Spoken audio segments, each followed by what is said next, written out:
HMG Listeners, dalam rangka Hari Pers Nasional atau HPN, Kamis 9 Februari 2023 di Deli Serdang, Sumatera Utara, Presiden Joko Widodo menyampaikan ucapan selamat kepada insan pers.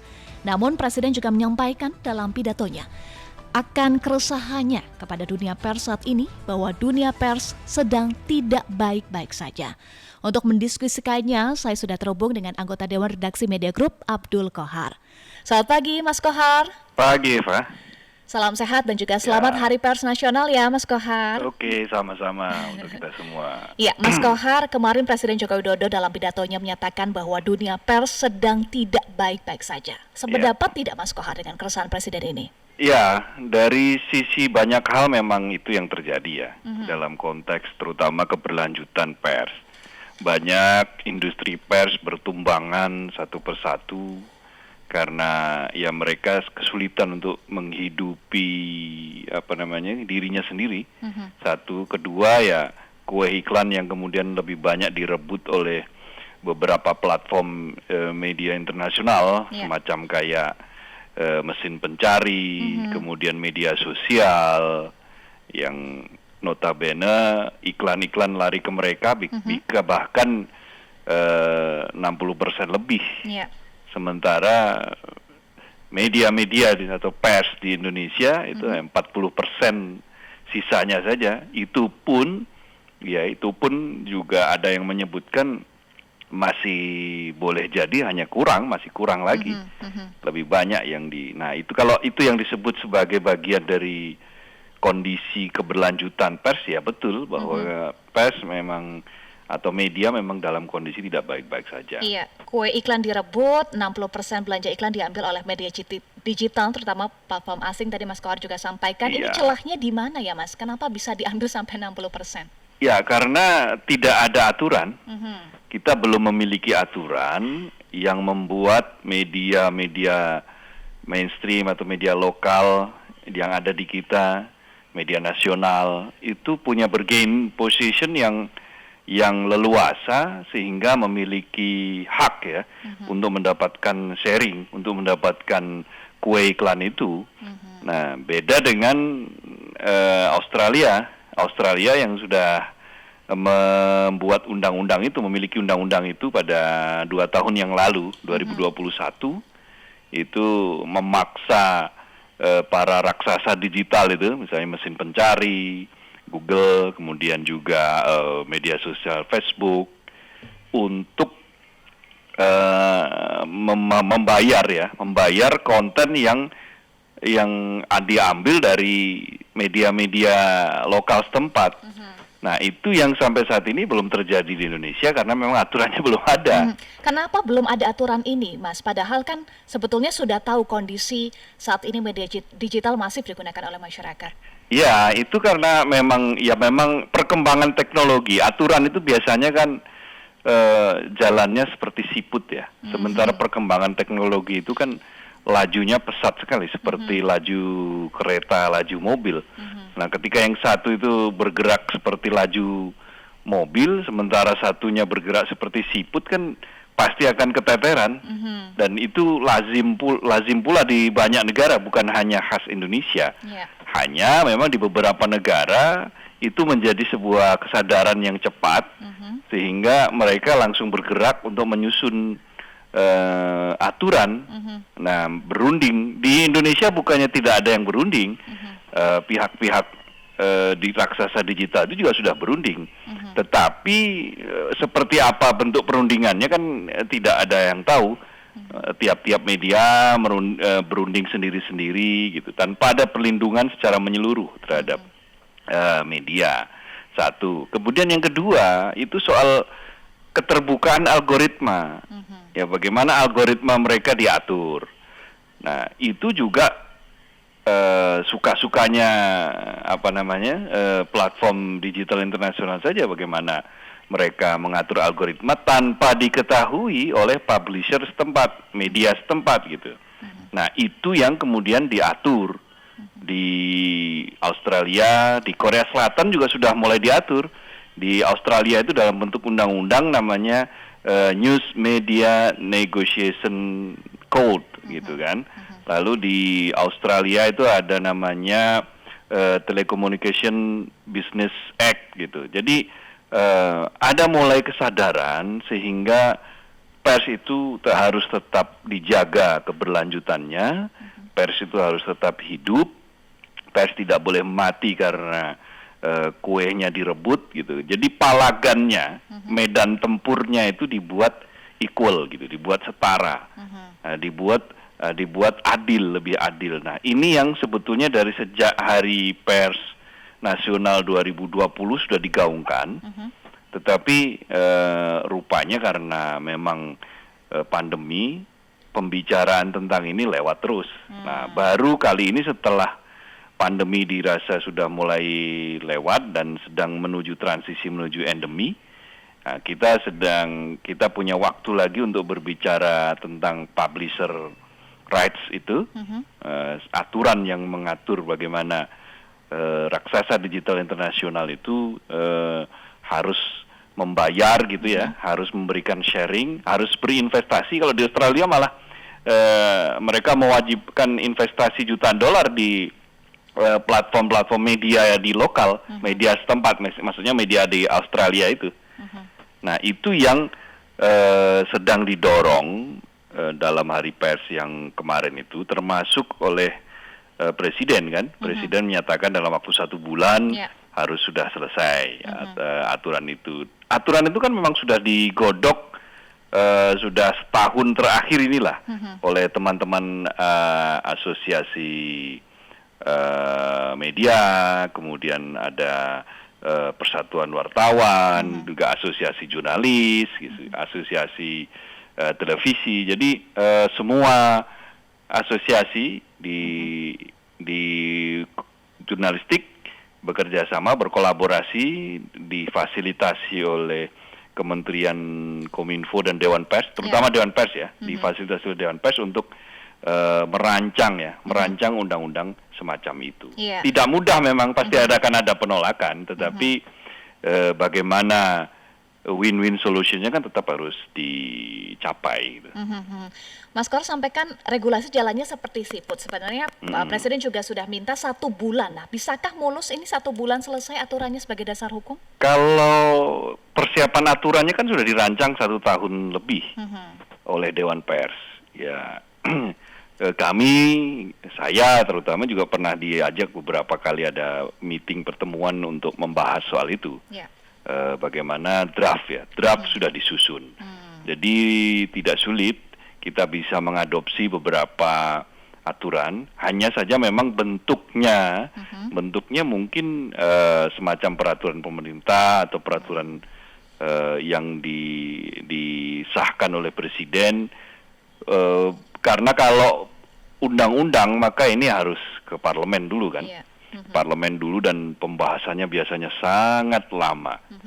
Satu undang-undang saja, beberapa undang-undang kan kita tahu, undang-undang pekerja rumah tangga, perlindungan pekerja rumah tangga itu sudah puluhan tahun sampai sekarang belum jadi-jadi. Jadi ada aturan atau sebetulnya bisa juga melalui revisi undang-undang ya, beberapa undang-undang. Nah, itu akan mengatur, akan menggaransi, akan menjamin keberlangsungan pers. Ya. Jadi yang paling memungkinkan adalah Perpres ya, Mas. Nah, yang paling urgent dimasukkan dalam Perpres apa saja poin-poin sebagai pelindungan media? Ya, paling jelas adalah satu, ada pembagian kue yang adil dalam pendapatan iklan ya. Dalam hal ini untuk mengurangi agar tidak jomplang, kan aneh. Jadi mereka mencari pangsa pasar di Indonesia, tetapi 60% iklannya dikuasai. Sumber mereka itu mencari pangsa pasarnya adalah konten-konten dari media, baik secara langsung maupun tidak langsung gitu ya.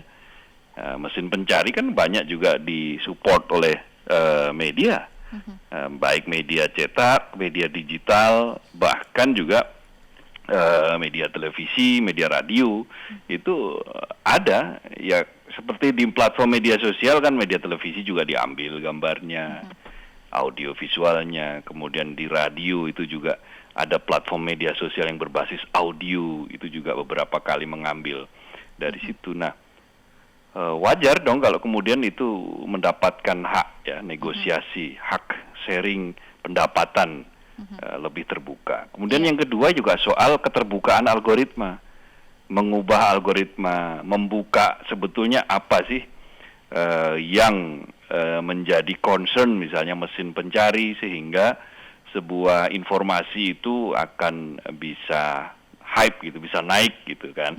Nah, itu kan ditentukan oleh algoritma. Nah, algoritma ini sekian lama berkuasa sehingga bahkan dalam tataran tertentu itu merusak prinsip-prinsip besar jurnalisme. Ya, kenapa? Karena etika dilanggar. Clickbait, orang kemudian meraba-raba, oh algoritmanya berarti kalau kita menggunakan umpan klik atau clickbait istilahnya, itu berarti akan banyak viewersnya, akan banyak pembacanya, akan banyak penontonnya. Nah, hal-hal semacam ini di dalam prinsip-prinsip pers kan tidak bisa. Kadang-kadang judul yang terlalu bombastis bahkan menipu kan gitu. Nah, sementara teman-teman dari pers ini, jurnalis, itu diajarkan prinsip-prinsip menjaga etika, menjaga kode etik jurnalistik. Ada uji kompetensi, sementara ada orang yang tiba-tiba masuk kemudian mendeklarasikan dirinya sebagai jurnalis begitu, tanpa ada prinsip-prinsip uji kompetensi, bagaimana prinsip dasar jurnalistik dikuasai, tetapi karena mampu membuat umpan klik atau clickbait, maka mendapatkan pengikut yang banyak, mendapatkan follower yang banyak, mendapatkan penonton yang banyak. Bahkan dengan standar isi yang kadang-kadang sangat-sangat miris, membuat miris. Beberapa isinya kan bahkan berlawanan dengan prinsip-prinsip besar pendidikan gitu, yang baik gitu. Nah, bagaimana nih Mas Kohar untuk menjaga kitoh prinsip-prinsip jurnalisme ini bisa terus dijaga di tengah persaingan dengan media digital yang modalnya hanya clickbait saja? Ya, media harus tahan banting, satu. Media harus tahan banting, jurnalis harus tahan banting, tetap setia pada kode etik jurnalistik, dan tetap bertahan pada prinsip-prinsip besar idealisme jurnalistik. Yaitu apa? Ada 10 elemen jurnalisme kan yang ditulis oleh mantan wartawan yang kemudian menjadi peneliti, Bill Kovac dan Tom Rosenstiel itu. Kewajiban jurnalis itu mewartakan kebenaran kan. Kemudian yang kedua, kesetiaan jurnalis itu hanya kepada publik gitu loh, bukan kepada yang lain. Kepentingan publik di sini, bukan kepentingan privat gitu, kepentingan publik.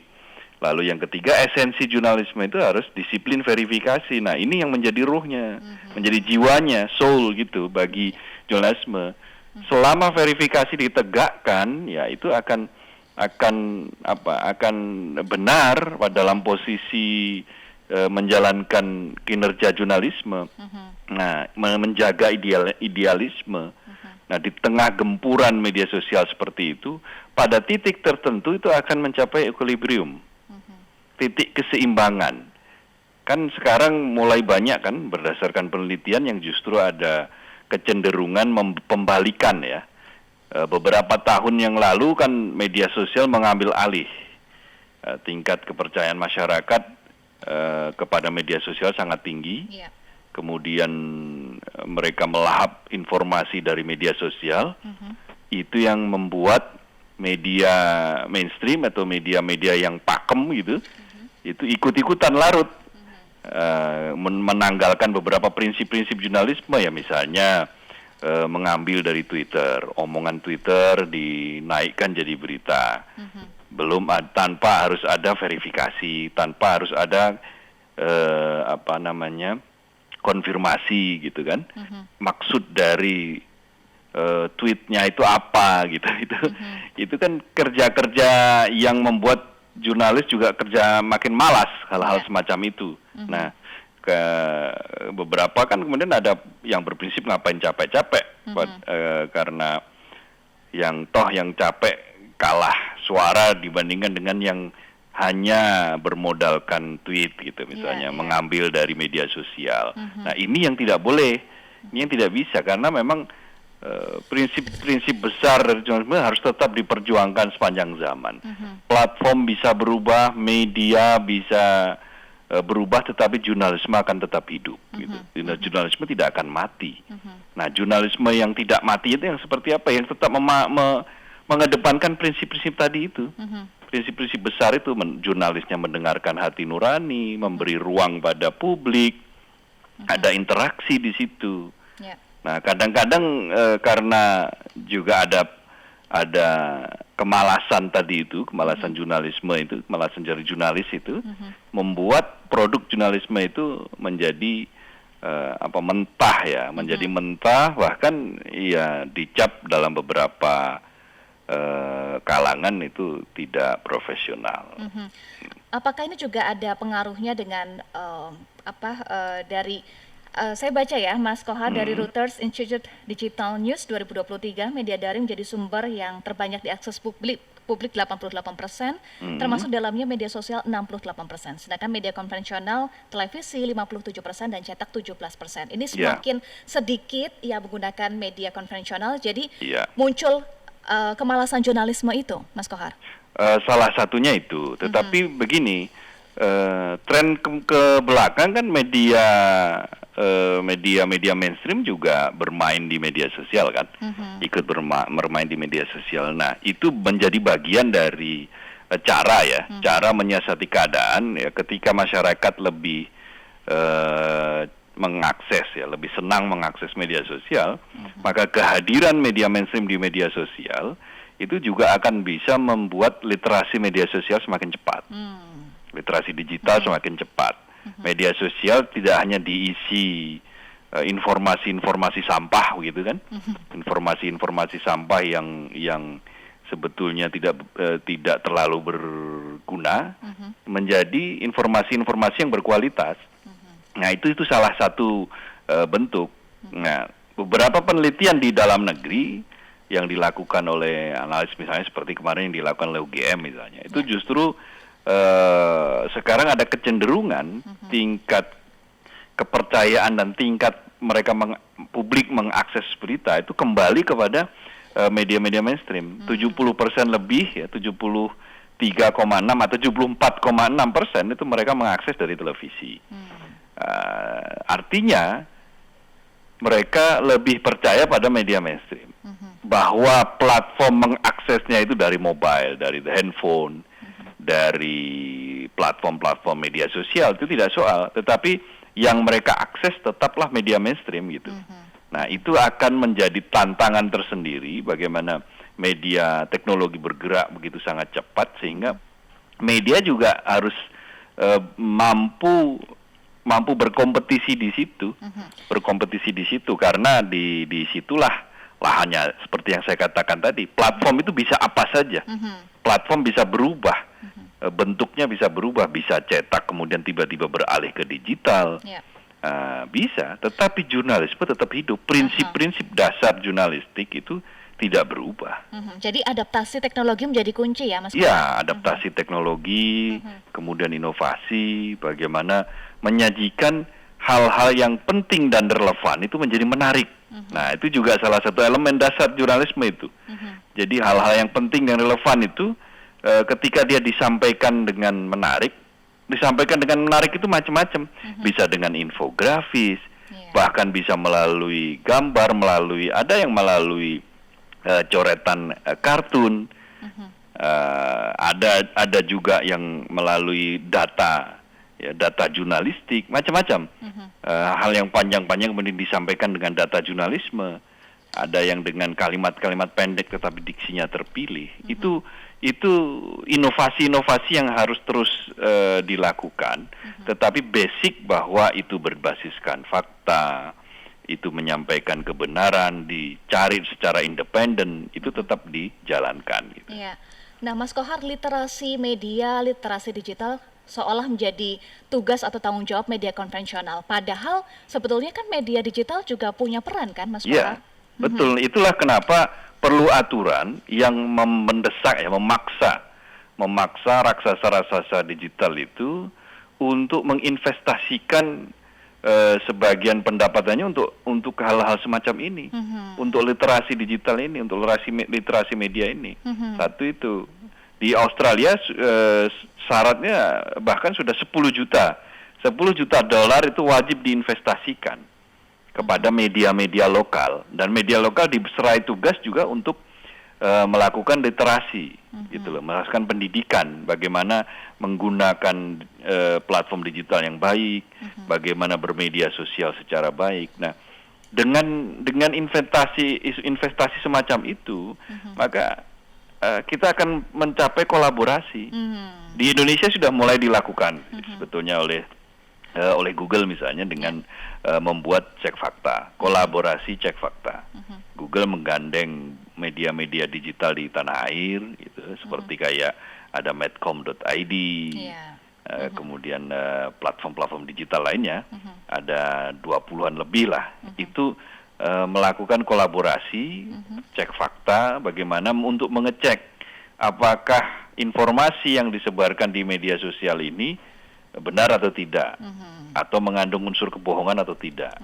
Nah, misalnya ada informasi tentang pemain tertentu yang dalam sepak bola katanya mau dinaturalisasi, ada bintang dari Manchester United misalnya mau dinaturalisasi untuk menjadi pemain Indonesia. Ternyata itu informasi bohong, itu hanya candaan, hanya ini, dan itu dilakukan, ada metodenya, dan pelatihan itu diinisiasi oleh Google. Nah, hal-hal semacam ini baru investasi awal lah.